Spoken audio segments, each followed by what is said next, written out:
Moi bo día a todos e a todas. Aproveito tamén para saudar o alumnado que hoxe nos acompaña. E a verdade, señor conselleiro, menos mal que nos dixo que xa se acabara a campaña electoral e que non estaba facendo un exercicio de electoralismo, porque senón, escoitando algunha parte da súa intervención, calquera o diría, no, como era aquelo de excusatio nau petita, accusatio manifesta. Tuvo aquí dous hits nesta súa intervención, non? Díxonos algo co que nos estamos de acordo. Efectivamente, Galicia é sitio distinto. Eu diría, lástima que teñamos un goberno caníbal, non, co propio país, e tamén lle advertiría que teña un pouco de cuidado e de sentido do realismo, non? Porque fixe unha afirmación na que ven a decir algo así: a Galiza non lle gustan os bipartitos. Teña cuidado, porque o que dixeron os galegos e galegas nas últimas eleccións que tivemos é que o que non lle gustan son as políticas do Partido Popular, porque non teñen unha maioría que respalde esas políticas. 10 frente a 13. E volve outra vez pois a facer electoralismo, e diría casi do barato e cutre, co famoso tema dos 700 millóns. Nos xa lle dixemos que perderon a ocasión de demostrar que defenden os intereses de Galiza cando non interpuxeron unha demanda ante o Estado. E sabemos cal é o resultado da súa pasividade, que siguen pasando de vostedes. E tamén pasan de vostedes porque en vez de defender que os galegos e galegas necesitamos un novo modelo de financiamento que nos permita ter a chave dos nosos cartos, vostedes no fondo defenden ese centralismo madrileño que é o que está poñendo en risco pois, os intereses de Galiza e que é o que está condicionando pois, que non teñamos os recursos que necesita o país. Ben, e en todo caso, xa centrándome un pouco naquelas cuestións, eu hoxe quería empezar a miña intervención preguntándolle, non sei se vostede viu a serie de Chernóbil. Non lle vou a decir que os seus orzamentos son como unha explosión nuclear, pero en todo caso sí que non sei se viu esta serie, que no primeiro capítulo empeza con un dos protagonistas, que é Valery Legasov, científico soviético que está só nunha cociña fumando e escoitando a súa propia voz gravada, e esa voz gravada empeza nese capítulo cunha pregunta, non? Di o seguinte: canto custan as mentiras? Non é que vayamos confundilas coas verdades. O perigo é oír tantas que xa non recoñezamos a verdade. Que facemos nese momento? Queda algo que non sexa abandonar a esperanza e contentarnos con contos?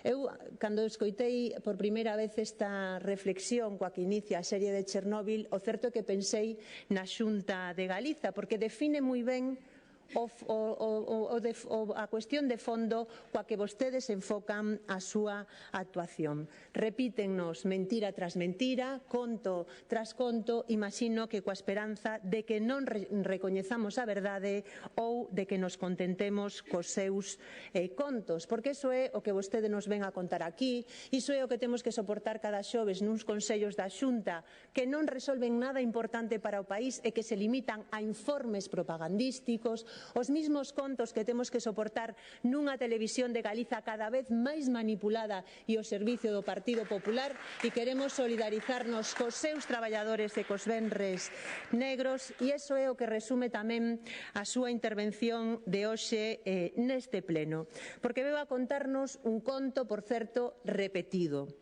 O conto de que presentar orzamentos é algo excepcional, no? Que convirte a este goberno en algo heroico, presenta os orzamentos tendo maioría absoluta. O conto de que todo o que depende da Xunta vai ben. O conto de que os problemas económicos de Galiza van solucionarse co Xacobeo do ano 2021, ou ese conto de que estes son os orzamentos máis sociais, non di de Galiza, di do mundo mundial, o sea, están en todas partes mirando e estudando a política social da Xunta de Galiza. Pero a realidade é moito máis triste, e realmente os orzamentos que nos presenta o Partido Popular para 2020 o que son é o retrato dun goberno goberno fracasado, sen ideas, sen proxecto de futuro e que nos deixa unha Galiza peor 10 anos despois da súa xestión á frente do goberno. Podemos decir que as súas políticas son como as malas ervas que impiden que Galiza floreza. Non teñen ideas para enfrontar a crise industrial, non hai impulso estratégico para a innovación, nin para a ciencia, nin para os sectores productivos. Continúan co deterioro dos sectores públicos, continúan poñendo contra as cordas a sanidade e facendo que haxa galegos e galegas aos que lles están poñendo a súa vida en risco e tampouco teñen medidas eficaces á hora de enfrontar a crise demográfica, a crise ambiental, a crise da desigualdade ou o deterioro que se está producindo da nosa lingua e da nosa cultura. E vou ir desgranando algún destos contos e de por que nos decimos que todo isto non é máis que unha gran mentira do Partido Popular. Dixo durante moito tempo, repetiu no presidente da Xunta, volveuno repetir hoxe vostede aquí, que é algo excepcional presentar os orzamentos da Xunta. Pero en realidade é algo bastante normal e bastante habitual. De feito, se vostede analiza que pasa este ano na maioría das comunidades autónomas, verá que todas o teñen presentados ou en fase de presentación. Que só hai dúas que renunciaron a facer orzamentos para o 2020 e casualmente son dous lugares onde goberna o Partido Popular, Madrid e Castilla e León. O segundo conto é que Galiza está mellor que fai 10 anos. E eu a verdade é que me pregunto, supoño que igual que moitos cidadáns, en que se basan vostedes para facer unha afirmación deste calibre? Porque as afirmacións hai que sustentala na realidade. E nós temos datos estadísticos oficiais da propia Xunta que desminten esa afirmación. Un dos elementos que mide se vivimos mellor ou peor é se temos máis e mellor emprego.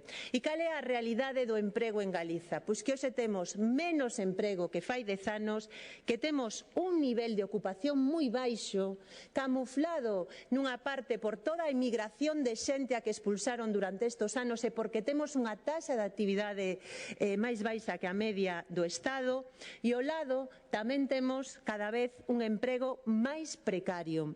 Deteriorouse tanto o mundo laboral que hoxe en Galiza ter emprego non é sinónimo dunha vida digna.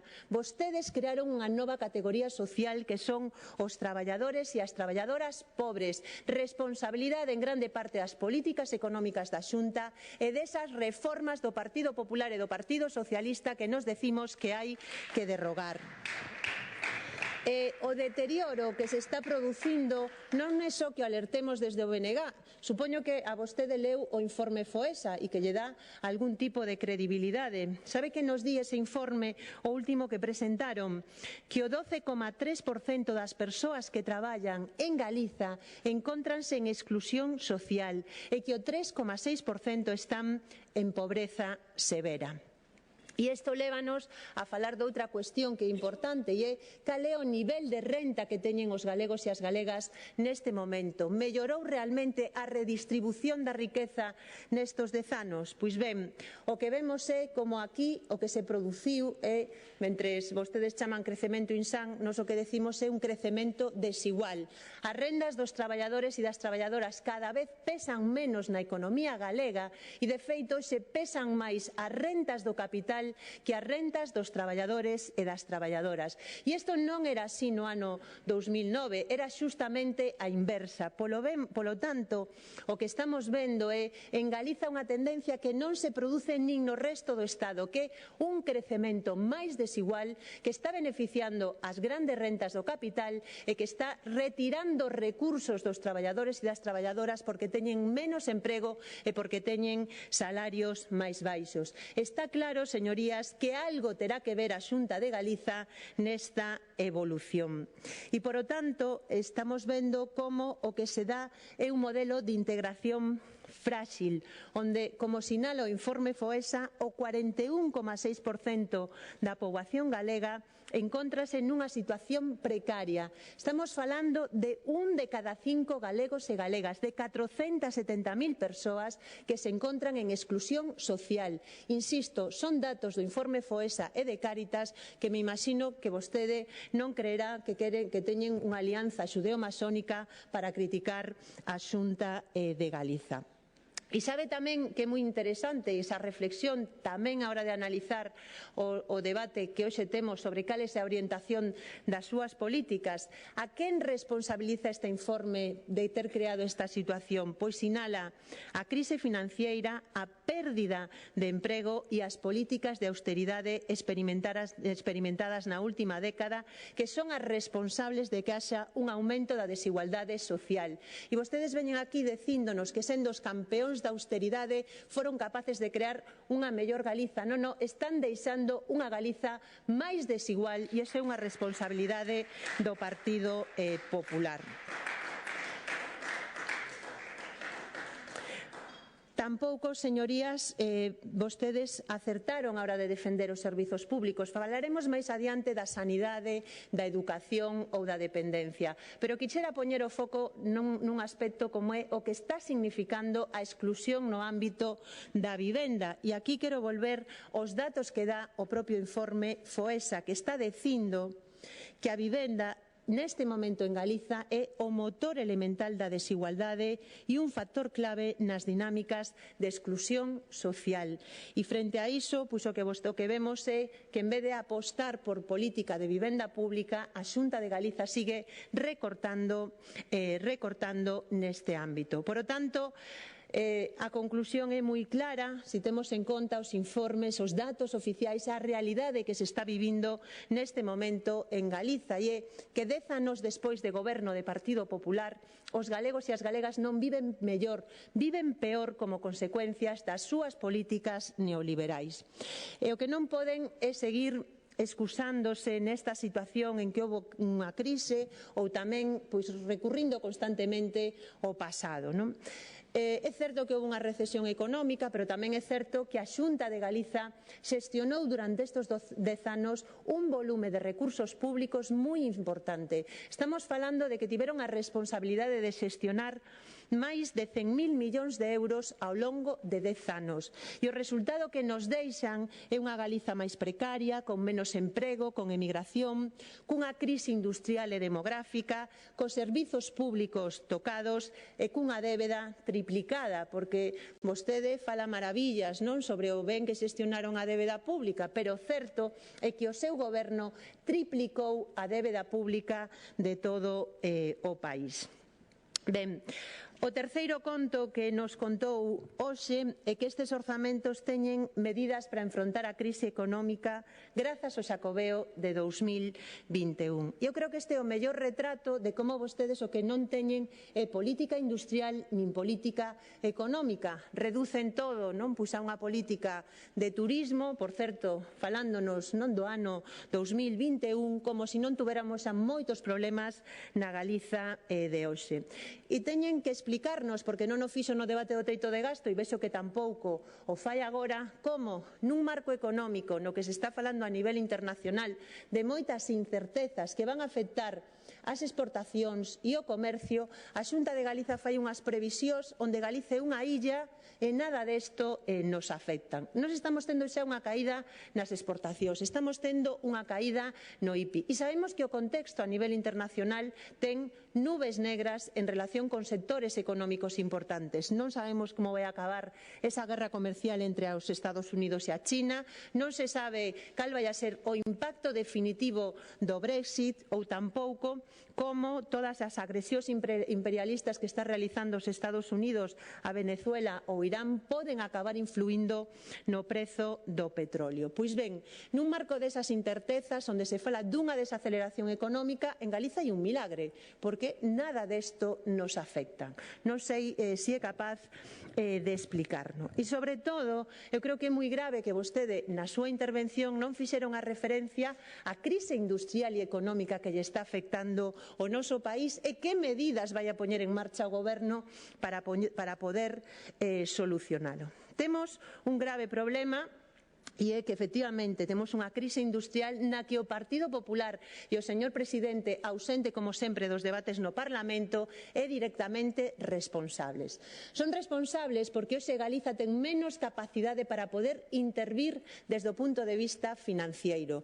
Desmantelaron o sistema financiero galego, que vai desde as caixas até o Banco Pastor. Son cómplices e responsables de que se lle deran máis de 9.000 millóns de euros a esa banca que acabou destruindo 5.000 empregos en Galiza, deixando sen suministro a moitísimos concellos, e o que nos din é que vostedes non teñen nada que facer nin ningunha alternativa. O resultado é que cada ano máis de 24.000 millóns de euros do aforro galego emigra deste país e non prevén ningún instrumento público para actuar, pois nos decímolo claro, banca pública galega para acabar co expolio do noso aforro. Son tamén responsables de permitir o desmantelamento industrial de Galiza. Vimos como durante os últimos meses a crise industrial afectou a empresas e sectores moi importantes.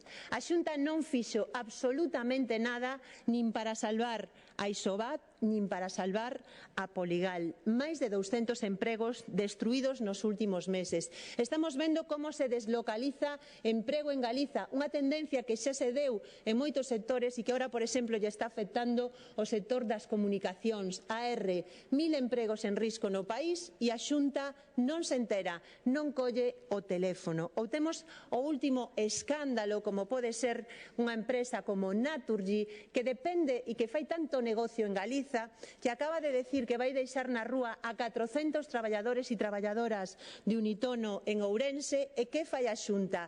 Exixirlle a Naturgy que ten que manter ese emprego? Non, premialo cun contrato millonario en vez de estar defendendo o emprego neste país. Xa se ve que están máis pendentes dos seus sillóns e das portas giratorias que de defender o futuro de Galiza. Ningunha medida frente ás deslocalizacións.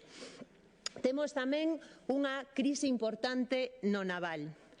E o Partido Popular ten responsabilidades. Ten responsabilidades en Ferrol, porque cando gobernaban no Estado moito prometer as fragatas, pero que fixeron foi retrasalas polos intereses do señor Morenés, e ten responsabilidades tamén no que está pasando en todo o naval de Vigo.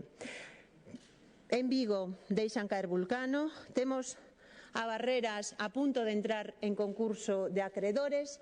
E que é o que está propoñendo a Xunta de Galiza para Vigo? Competir polas luces. É un auténtico despropósito, señor conselleiro. E o que é impresentable é que o señor Feijóo se poña de perfil como que a crise de Barreras non vai coa Xunta de Galiza.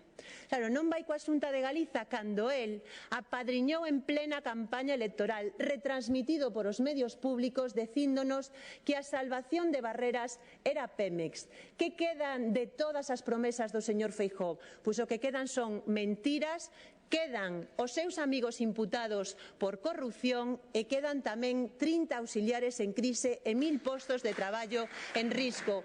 Que solucións hai para eso? Ningunha, señor conselleiro, ningunha nos seus orzamentos, cando deberían de recuperar o control público de Barreras, porque se vendeu por unha miseria a unha empresa pública mexicana e sería moito mellor que tivéramos o control público desde Galiza para poder buscar unha solución.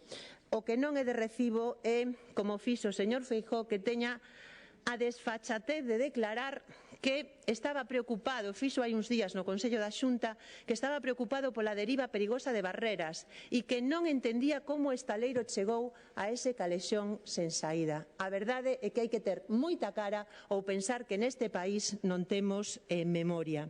Como tampouco entendemos, señor conselleiro, como é posible que, tendo unha crise que afecta a unha comarca como é a Ferrol, coa situación de Endesa, non haxa ningunha alternativa que se plantee desde estes orzamentos para poñer en marcha unha transición enerxética xusta que dé a solución aos problemas que hai nesa comarca. Por lo tanto, este é un breve resumo da súa política industrial.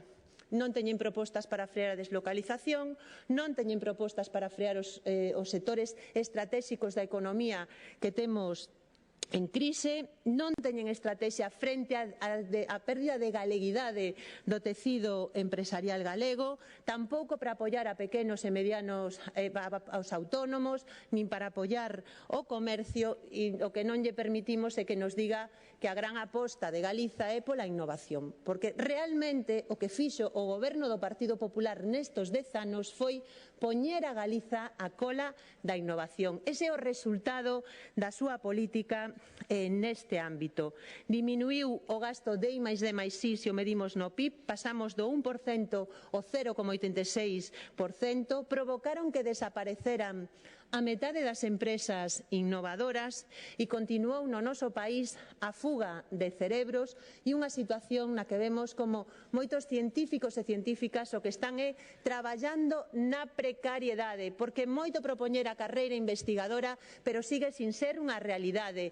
E neste país seguimos vivindo situacións vergoñentas como que haxa mulleres que teñen que escoller entre ser nais e científicas, e isto non é decente nin se pode permitir.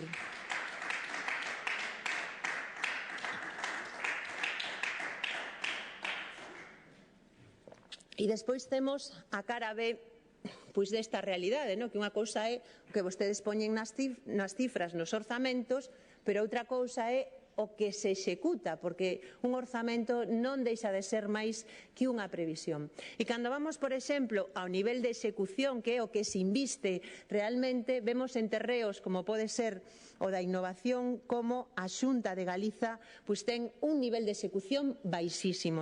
Por exemplo, Plan Galego de Investigación, segundo os últimos datos que enviou a súa Consellería a este Parlamento, ten o 70% sin executar, 110 millóns de euros este ano, como se non houbera necesidades no sistema científico e de innovación do noso país. Algo, por certo, que non lle pasa só no ámbito da innovación. Se collemos as partidas de emprego, collemos partidas que teñen que ver co desenvolvemento económico empresarial, vemos que o nivel de execución é baixísimo e iso retrata que a Xunta de Galiza, en vez de estar sendo motor da actividade industrial, está retraendo recursos neste ámbito.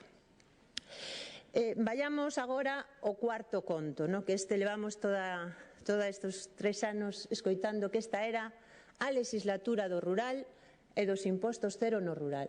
E eu teño un dilema que xa non sei se é como da Santa Trinidade, así de difícil de explicar, pero ao mellor o señor conselleiro nos pode iluminar. Nostedes xa nos dixeron hai 2 anos, hai 3 anos, que en Galiza había impostos cero no rural. Temos impostos cero no rural, pero cada vez que hai novos orzamentos volven a propoñer rebaixas no rural. Non sei, explíquenos como é posible que habendo impostos cero rebaixen os impostos no rural, porque é un dilema bastante difícil de entender. Estánlle tomando pelo os galegos e as galegas.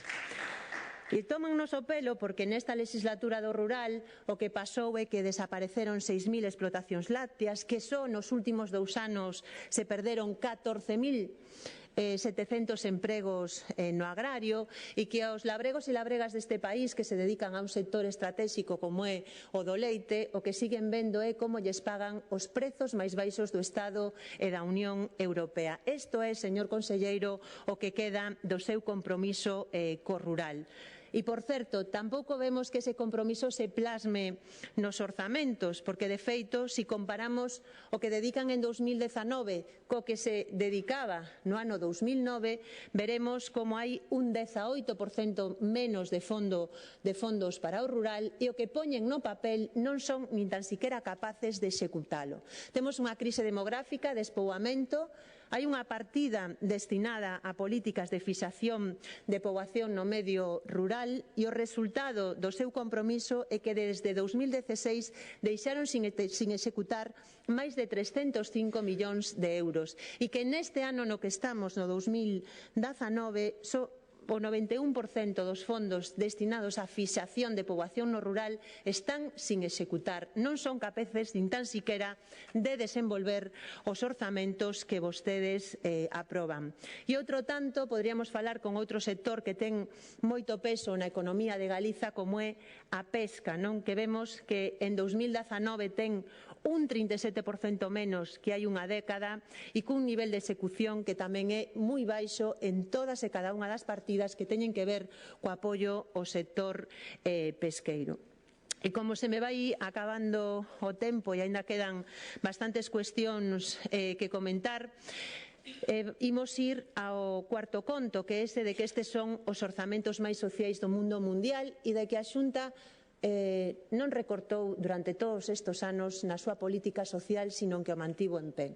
Cando un analiza onde se centraron os recortes, o que vemos é que fundamentalmente os recortes se concentraron na sanidade, na educación ou nas políticas de vivenda, non? De feito, o recorte acumulado é moi importante. E iso que está provocando é que hoxe teñamos máis listas de espera na sanidade, que teñamos problemas porque a lista de espera non está só nas especialidades e nas consultas, está tamén en atención primaria, que vexamos como na sanidade hai unha auténtica rebelión de todos os sectores contra os seus recortes e que teñamos situacións tan dramáticas como ver que hai persoas que están morrendo neste país pola falta de recursos suficientes para atendelas. Ese é o retrato das súas políticas nas súas políticas sociais. E como lles decía, impedindo ademais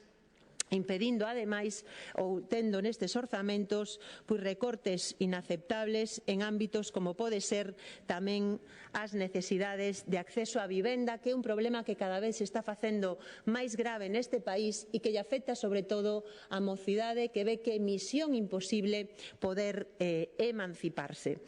E a resposta que vostedes lle dan a esta mocidade que quere emanciparse son uns orzamentos onde hai un 62% menos de fondos para a vivenda que hai 10 anos e onde, a pesar de que nos dixeron que iban a facer unha aposta estratégica pola rehabilitación, o que vemos é como os fondos para a rehabilitación caen. É dicir, renuncian a intervir nun ámbito no que a intervención pública sería clave para solucionar o desequilibrio que está causando a especulación. Por lo tanto, non vemos política social, non vemos tampouco unha aposta para loitar contra a desigualdade de xénero nin a loita contra a violencia machista. Non se actúa frente á fenda salarial, non se actúa frente á feminización da pobreza, non se actúa para que haxa recursos públicos á hora de poder conciliar, nin tampouco medios suficientes para facerlle fronte a un dos problemas máis graves que ten a nosa sociedade, como é a violencia machista. Sabemos que a súa contribución cal é pactar con esa extrema dereita que nega a existencia da propia violencia de xénero. E outro tanto nun aspecto que é relevante para un país como Galiza. Somos unha nación, temos unha lingua e unha cultura propias, da que nos debíamos de sentir todos e todas moi orgullosos e orgullosas e, sobre todo, cumplir o mandato estatutario que di que hai que apoiar a normalización da nosa lingua e a difusión da cultura galega. E que fai a Xunta? Vou a resumir en dous datos. En normalización lingüística, dedicarlle un 60% menos que fai 10 anos, e en cultura o investimento é hoxe case un 50% inferior. Xa vemos que tamén teñen vostedes un galeguismo que é simplemente un verniz, pero que realmente non teñen ningún compromiso co que máis nos une a todos os galegos e as galegas. Por lo tanto, e a modo de conclusión, entendemos desde o BNG que Galiza necesita un cambio de rumbo que non ofrecen estes orzamentos. E máis, a presentación que fixo vostede e o contido dos orzamentos é un motivo de preocupación e debe de ser un motivo de preocupación para o conxunto dos galegos e das galegas. Un motivo de preocupación porque vemos a un goberno que está esgotado, porque temos moitos indicadores que nos din que hai situacións de risco se non se toman medidas correctoras e porque vemos a unha Xunta en mans do Partido Popular que non ten unha axenda de futuro que estea en liña cos retos de Galiza e as tendencias actuais. Vemos que o Goberno non ten visión, non ten iniciativa e tampouco ten ilusión. A Xunta é para vostedes unha mera cuestión de supervivencia do Partido Popular. Pero ao mesmo tempo nos seguimos dicindo que hai outra Galiza posible, que neste país temos un futuro prometedor se somos capaces de cambiar o rumbo. E cambiar o rumbo significa facer política de outra maneira. E, desde logo, decirlles que por moitas mentiras e contos que nos traian día tras día, nos non perdemos a esperanza. E hai esperanza porque hai outra política posible. Unha política que non aposte por agasallos fiscais ás rendas máis altas, como fan, e remato, con agasallos fiscais ás rendas máis altas, como fan vostedes nestes orzamentos, non, con deduccións por compra de segunda vivenda para especular, mentres non atenden as necesidades de primeira vivenda, ou con ese escándalo de que eximan de pagar ni un só céntimo a quen pode dar un patrimonio de 1 millón de euros. Desde logo, é injusto que unha persoa que recibe nunha herdanza 1 millón de euros non tribute nada, mentres un traballador ou unha traballadora que ten que vivir e pagar as súas facturas cada día con salarios entre 12.000 e 20.000 euros teña que tributar o 24%. Isto non é xustiza fiscal, é injustiza e vostedes están gobernando para unha minoría.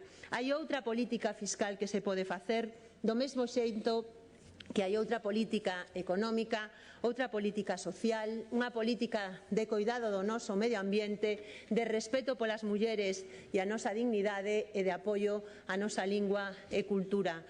Vostedes hoxe perden a oportunidade de recoñecer que hai problemas graves que non están sendo capaces de atallar e, polo tanto, correxir a orientación destes orzamentos, pero moito me temo que están encastelados nas súas propias mentiras e que queren pechar os ollos ante a realidade. Moitas grazas. Gracias, señora Pontón.